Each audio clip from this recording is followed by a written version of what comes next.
मित्रांनो, या फोटोमध्ये जी महिला दिसते, ही एका रुग्णालयात गेल्या 8 वर्षापासून नर्स म्हणून काम करत असते.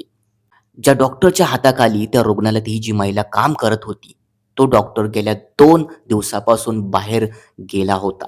आणि मग डॉक्टर कशासाठी बाहेर गेले, का गेले, हे बघण्यासाठी ती त्या डॉक्टरांना फोन करते. पण डॉक्टर काही तिचा फोन रिसीव्ह करत नाही. मग ती महिला परत एकदा दोनदा कॉल करते, तरी पण डॉक्टर तिचा कॉल काही उचलत नाही. मग डॉक्टर आपला फोन का उचलत नाही, डॉक्टर नेमकं काय झालंय, म्हणून ती महिला परत त्यांना 100 वेळा कॉल करते. तरी पण डॉक्टर तिचा काही कॉल उचलत नाही. मग त्या महिलेला त्या डॉक्टरांची खूप काळजी वाटू लागते आणि मग ती महिला रुग्णालयात असलेल्या कर्मचाऱ्यांना बोलवते आणि त्यांना सगळ्या गोष्टी सांगते, की डॉक्टर माझा कॉल उचलत नाही, त्यांना नेमकं काय झालंय, ते कशा अवस्थेत आहे, अशी त्यांना ती म्हणू लागली.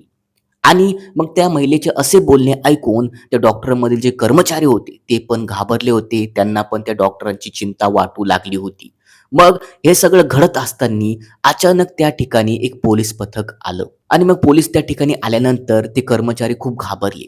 ते विचार करायला लागले, की नेमके पोलीस या ठिकाणी का आले? नेमकं काय घडलं? मग त्या रुग्णालयात पोलीस आल्यानंतर पोलीस सर्व कर्मचाऱ्यांची चौकशी करायला सुरुवात करते आणि चौकशी करत असताना पोलीस त्या 12,000 पगार असलेल्या नर्सकडे जातात आणि तिची चौकशी करायला सुरुवात करतात.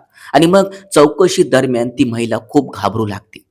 आणि मग त्याच वेळी त्या रुग्णालयामध्ये एक महिला डॉक्टर असते. ती महिला त्या नर्सचा हात पकडते आणि मग तिला थेट रुग्णालयाच्या बाहेर नेते. आणि मग रुग्णालयाच्या बाहेर नेल्यानंतर त्या 12,000 असलेल्या पगारवाली नर्सला पोलिसांच्या गाडीमध्ये बसवते आणि थेट गाडी ही पोलीस स्टेशनमध्ये पोहोचते. आणि जेव्हा पोलीस ठाण्यात त्या नर्सची चांगली कसून चौकशी करण्यात येते, तेव्हा तिच्या 8 वर्षाच्या केलेल्या काळ्या कारनामाचा संपूर्ण भांडाफोड त्या ठिकाणी होतो.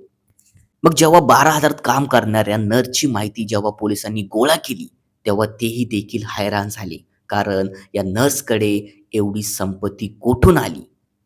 तिने कशी मिळवली? याचाच प्रश्न पोलिसांना पडला होता. मित्रांनो, नेमकं या 12,000 काम करणाऱ्या नर्सकडे एवढी संपत्ती कुठून आली? काय तिने केलं होतं? हेच आपण या व्हिडिओमध्ये बघणार आहोत. मित्रांनो, व्हिडिओ सुरू करण्याआधी माझी तुम्हाला एक विनंती आहे, जर तुम्ही अजूनही या व्हिडिओला लाईक केली नसेल, तर लाईक करा आणि चॅनलला आत्ता सबस्क्राईब करून ठेवा, जेणेकरून तुम्हाला पुढील घटनेचे अपडेट मिळत जातील. मित्रांनो, ही जी घटना आहे, ही राजस्थानच्या बाडमेरमधील घडलेली आहे. या रुग्णालयात एक कार्तिक कुमार नावाचा सुप्रसिद्ध डॉक्टर असतो. त्या रुग्णालयात संपूर्ण राज्यामधून रुग्ण येत असतात आणि या रुग्णालयात त्या रुग्णांचा चांगल्या प्रकारे उपचार देखील केला जातो. आता हे रुग्णालय चांगल्या प्रकारे चालत होतं आणि डॉक्टरांनी 30 वर्षापासून हे रुग्णालय सांभाळलं होतं. मग रुग्णालय खूप चांगलं चालत आहे, रुग्णालयात खूप पैसा येत आहे, म्हणून तेथील डॉक्टरांनी 4 मजली बिल्डिंग रुग्णालय बांधलं. मग आता एवढं मोठं रुग्णालय बनवले, त्या रुग्णालयामध्ये कर्मचारी पाहिजे म्हणून त्या डॉक्टरांनी तेथे काही माणसे आणि काही महिला कर्मचारी म्हणून नेमल्या. पण आता पुढे चालून या कार्तिक कुमार डॉक्टरांना कामासाठी नर्स महिलेची गरज भासू लागली. त्यामुळे या डॉक्टरांनी 2016 मध्ये नर्सच्या जागा काढल्या. मग रुग्णालयात एक मुलगी नर्स पाहिजे म्हणून अंजली वर्मा ही 2016 मध्ये त्या कार्तिक कुमार डॉक्टरांना भेटते आणि मग भेटल्यानंतर त्या डॉक्टरला ती सांगते, की मी अशी शिकलेली आहे, मला असा एवढा एक्सपिरियन्स आहे. मग त्याचनुसार तो कार्तिक कुमार त्या अंजली वर्माला तिथे नर्स म्हणून कामाला ठेवतो आणि तिला सुरुवातीला कार्तिक कुमार हा 12,000 पगार देतो. मग अंजली वर्मा त्या ठिकाणी नर्स म्हणून काम करू लागली. तिने सकाळची शिफ्ट घेतली होती. ती सकाळी 10 वाजता यायची आणि रात्री 6 वाजता तेथून जायची. अंजली वर्मा हे आपलं काम रुग्णालयात अत्यंत इमानदारीने करत होती. ती सर्व पेशंटला बघायची आणि पेशंट बघितल्यानंतर डॉक्टरांच्या हाताखाली जायची आणि त्यांचे राहिलेले कामंसुद्धा ती पूर्ण करायची. मग असंच इमानदारीने काम करत असताना तिने आपली छाप डॉक्टरांच्या मनात सोडली. डॉक्टरांना पण तिच्याविषयी कौतुक वाटत होतं, की ही अंजली खूप चांगली आहे, इमानदार आहे, आपलं काम ती चांगल्या प्रकारे करते. मग डॉक्टरांच्या मनात अंजली बसल्यामुळे आता अंजली फक्त पेशंटला बघत नव्हती. ती आता डॉक्टरांच्या कॅबिनमध्ये जायची आणि त्यांची राहिलेली कामे पण ती पूर्ण करायची आणि डॉक्टरांसोबत वेळ घालवायची. अशाच प्रकारे काही महिन्यातच डॉक्टरांनी अंजलीचं काम बघून तिचा पगार 10,000 वरून 12,000 केला. आपला पगार 12,000 झाला. हे बघून अंजलीला खूप आनंद झाला. अंजली अशाच प्रकारे खूप मेहनतीने तिथे काम करू लागली. मग आता बघता-बघता त्या रुग्णालयात अंजलीला 6 महिने पूर्ण झाले होते आणि तिला चांगल्या प्रकारे त्या रुग्णालयामध्ये नर्स म्हणून अनुभव आलेला होता.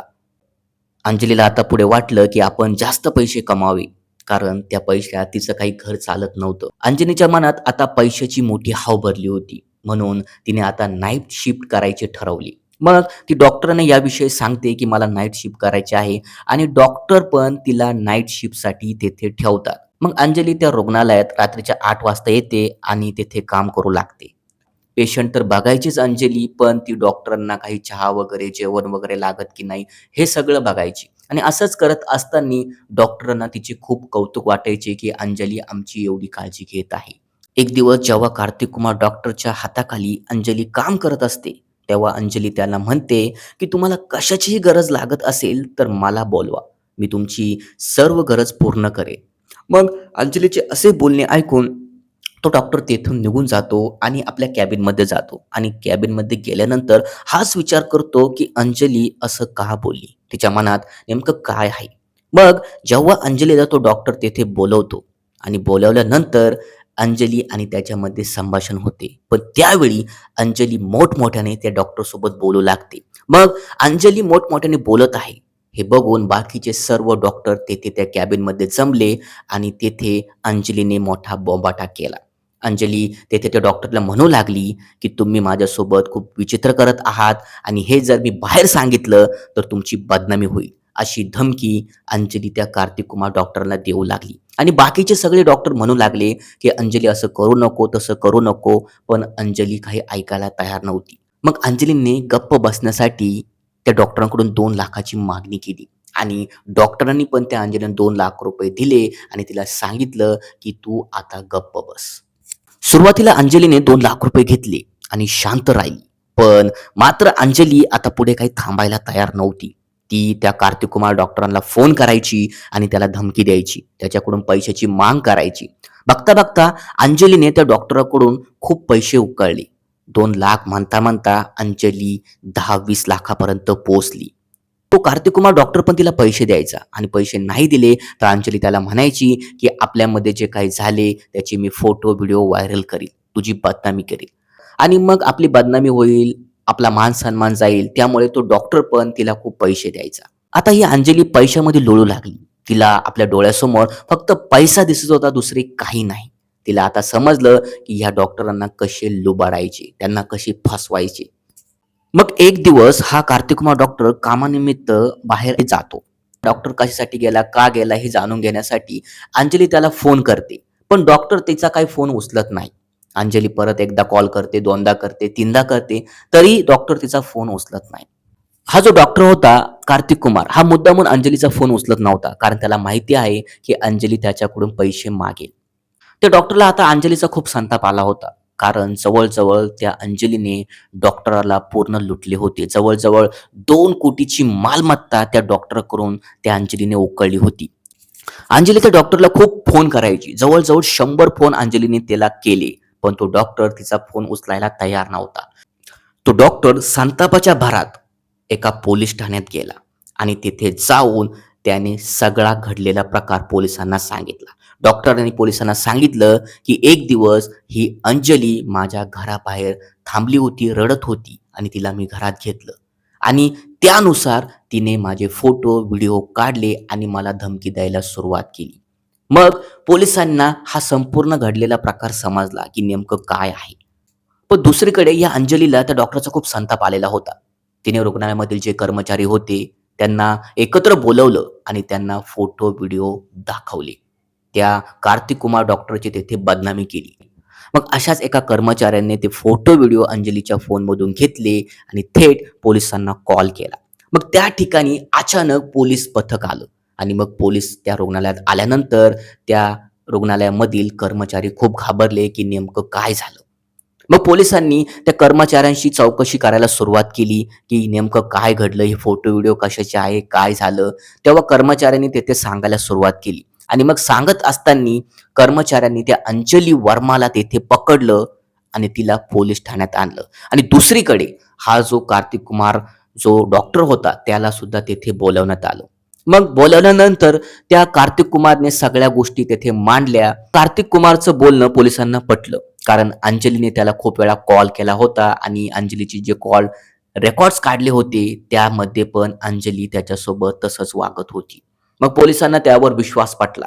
पोलिसांनी अंजलीची जी संपत्ती होती ती पण गोळा करायला सुरुवात केली. पोलिसांना समजलं की जी नर्स 12,000 मध्ये काम करायची तिच्याकडे एवढा पैसा कुठून आला. मग अंजलीच्या विरोधात सगळ्या गोष्टी असल्यामुळे पोलिसांनी त्या अंजलीला अटक केलं आणि तिच्यावर गुन्हा दाखल केला. सध्या हे प्रकरण आता न्यायालयात चाललेलं आहे. मित्रांनो, तुम्हीच बघा, समाजात अशा प्रकारच्या घटना हे खूप घडत आहे. तुम्ही पण अशा महिलांपासून सावध राहिलं पाहिजे, सतर्क राहिलं पाहिजे. मित्रांनो, या घटनेविषयी तुम्हाला काय वाटतं हे आम्हाला कमेंटमध्ये नक्की कळवा. आणि हो, अशा सत्य घटना बघण्यासाठी या चॅनलला तुम्ही आत्ता सबस्क्राईब करा. तर चला मित्रांनो, भेटू पुढच्या नवीन घटनेमध्ये. तोपर्यंत जय महाराष्ट्र.